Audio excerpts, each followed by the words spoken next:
Tuhan adalah gembalaku, takkan kekurangan aku. Dia membaringkan aku di padang berumput hijau. Saudara-saudara yang terkasih di dalam Kristus, selamat pagi. Salam jumpa lagi dalam Sabda Siap Saji. Rabu 27 Maret 2024, hari Rabu dalam Pekan Suci. Dalam nama Bapa dan Putra dan Roh Kudus. Amin. Marilah berdoa. Ya Tuhan Yesus, hamba Yahweh yang menderita, ketaatanmu kepada Bapa telah berubah keselamatan pada dunia. Semoga kami para murid-Mu dapat belajar kesetiaan yang sama, sebab Engkaulah yang hidup dan berkuasa, bersama Dikau dalam persatuan Roh Kudus, Allah sepanjang segala masa. Amin. Tuhan bersamamu dan bersama rohmu. Inilah Injil Yesus Kristus menurut Matius. Dimuliakanlah Tuhan. Sekali peristiwa, pergilah seorang dari ke-12 murid itu yang bernama Yudas Iskariot kepada imam-imam kepala. Ia berkata, "Apa yang hendak kamu berikan kepadaku, supaya aku menyerahkan dia kepada kamu?" Mereka membayar 30 uang perak kepadanya. Dan mulai saat itu Yudas mencari kesempatan yang baik untuk menyerahkan Yesus. Pada hari pertama dan hari raya roti tak beragi, datanglah murid-murid Yesus kepadanya dan berkata, "Di manakah engkau kehendaki kami mempersiapkan perjamuan Paskah bagimu?" Jawab Yesus, "Pergilah ke kota kepada si Anu dan katakanlah kepadanya, beginilah pesan guru, waktuku hampir tiba. Di dalam rumahmu lah aku mau merayakan Paskah bersama-sama dengan murid-muridku." Lalu murid-murid melakukan seperti apa yang ditugaskan Yesus kepada mereka dan mempersiapkan Paskah. Setelah hari malam, Yesus duduk makan bersama dengan ke-12 murid itu. Dan ketika mereka sedang makan, ia berkata, "Aku berkata kepadamu, sesungguhnya seorang di antara kamu akan menyerahkan aku." Dan dengan hati yang sangat sedih berkatalah mereka seorang demi seorang kepadanya, "Bukan aku ya Tuhan?" Yesus menjawab, "Dia yang bersama-sama dengan aku mencelupkan tangannya ke dalam pinggan ini, dialah yang akan menyerahkan aku. Anak manusia memang akan pergi sesuai dengan yang ada tertulis tentang dia. Tetapi celakalah orang yang olehnya anak manusia itu diserahkan. Adalah lebih baik bagi orang itu sekiranya ia tidak dilahirkan." Yudas yang hendak menyerahkan Yesus itu menyahut, "Bukan aku ya Rabi." Kata Yesus kepadanya, "Engkau telah mengatakannya." Demikianlah sabda Tuhan. Terpujilah Kristus.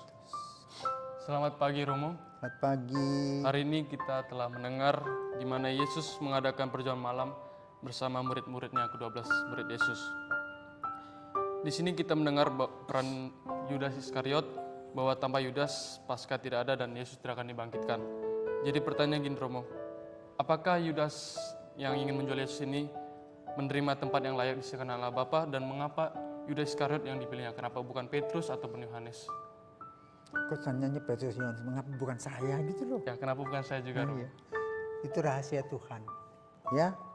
Selamat pagi Franz, Horas, dan Bapak Ibu para pirsawan. Dalam pekan suci ini, bacaan-bacaan itu mengarah kepada beberapa hal. Ya. Kemarin kita mendengar tentang bagaimana pengkhianatan Yudas kepada Yesus dan juga penyangkalan Petrus kepada Yesus. Nah, hari ini Yudas ditampilkan kembali sebagai orang yang menjual Yesus sejumlah berapa? 30 keping perak. Itu sudah terjadi. Hasilnya apa? Dia ketemu Yesus di Taman Getsemani, menciumnya. Lalu Yesus ditangkap dan disiksa. Kita sudah tahu tentang cerita penyaliban Yesus. Maka di dalam pekan suci itu cerita ini diceritakan kembali. Untuk apa? Untuk membuat kita jengkel sama Yudas? Untuk membuat kita jengkel kepada orang-orang Farisi dan Saduki? Bukan. Untuk kita menuding diri kita sendiri. Apakah aku juga menjual Yesus seperti Yudas? Bagaimana jualan kita? Seorang yang berjualan gado-gado, dia tahu resep-resepnya. Dalam kehidupan berbisnis, ya, banyak hal yang terjadi. Baru-baru ini ada orang-orang yang berhutang, ya, pinjaman online itu. Karena bunganya berbesar sekali. Karena diiming-imingnya, mudah, gampang pinjam. Tapi bunganya segede apa enggak tahu. Bunga berbunga akhirnya meledak. Dia diancam, dikejar-kejar, lalu orang ini bunuh diri. Tadi kita berjualan manis, tapi mencelakakan orang. Juga orang-orang yang terlibat dengan narkoba. Mulai dengan mengiming-imingi hal-hal yang lain. Kita minum seperti kita melayang-layang naik surga. Tapi mencelakakan, kita menjual orang-orang itu nyawanya. Atau juga kita bisa melaksanakan tugas-tugas, membuat yayasan, ya, uang banyak dipakai untuk diri pribadi, diserahkan sedikit kepada karya sosial. Cuma menjual Yesus, dijuallah Yesus itu. Lalu hasilnya apa? Kita punya uang bermiliar-miliar. Ya, kita menggunakannya berfoya-foya. Sementara orang lain menderita. Ada juga orang-orang yang mengiming-imingi dengan arisan, misalnya pengen pergi ke tanah suci. Tapi lalu bohong.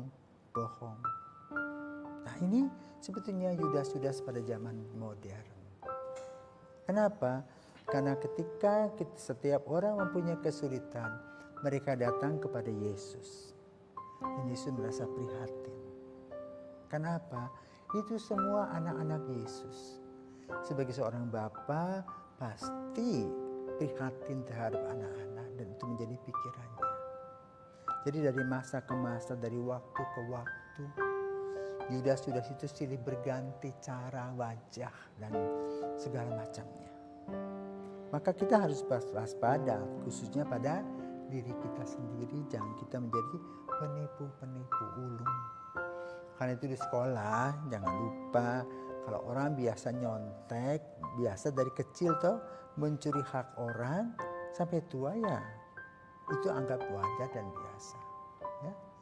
Maka nyontek itu perhatikan, ada dampaknya untuk hari esok. Itulah Injil pada hari ini. Nah, yang kedua, ketika ketahuan, ya, langsung kita menyangkal. Pasti kita mau menyangkal. Itu hanya gosip saja, itu hanya gosip, nggak ada apa-apa saya dengan dia. Contoh saja lah perselingkuhan yang terjadi di dalam keluarga. Tidak pernah mengaku, makanya istilahnya apa? Tidak ada maling mengaku. Kalau maling mengaku penjara penuh, katanya begitu toh? Iya, ini sering terjadi. Demikian pula dari tugas-tugas kita sama. Pertanyaannya adalah apakah kita setia? Apakah kita membuat pelesetan? Apakah kita menyangkal Yesus dengan segala macam yang kita lakukan? Inilah yang kita perenungkan pada pekan suci pada beberapa hari ini. Bukan melihat kekurangan orang, tetapi melihat kekurangan diri sendiri dan jujur di hadapan Tuhan.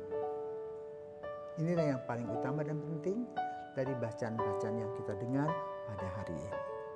Selamat pagi, Horas. Tuhan memberkati.